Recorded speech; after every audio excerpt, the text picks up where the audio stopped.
Magandang umaga Batangas, narito na po magiging lagay ng ating panahon ngayong araw ng Huwebes, January 4, 2024. Wala na pong gaanong kaalapan na inaasahan sa ating kapuluan, ngunit patuloy pa rin ang pag-ira ng Northeast Monsoon o hanging amihan.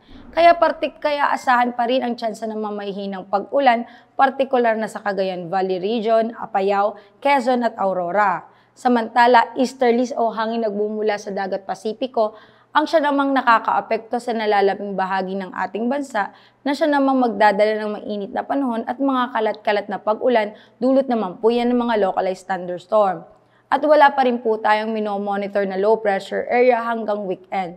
Ngayong buwan ng Enero, inaasahan ng isang bagyo ang mabubuo o papasok sa Philippine Area of Responsibility.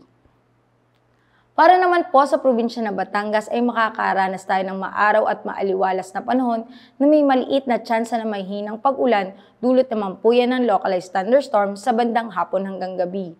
Sa hilagang parte ng Batangas ay may 12% tsansa ng pag-ulan, samantalang sa silangan, kanluran at timog parte ng Batangas ay may 23% tsansa ng pag-ulan. Kaya paalala po natin sa ating magigiting na kabatang na magdala ng pananggalang sa init at sa mga posibleng pag-ulan. Ang magiging agwat ng temperatura ngayong araw ng Huwebes ay nasa pagitan ng 24 to 31 degrees Celsius. Si Haring Araw ay sumikat kaninang 6:20 ng umaga at lulubog mamayang 5:41 ng hapon. Lagi po nating tatandaan, ligtas ang may alam.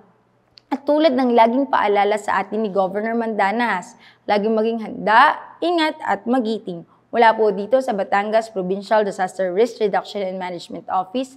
Ako po si Raven Natasida, nag-uulat. Magandang umaga po.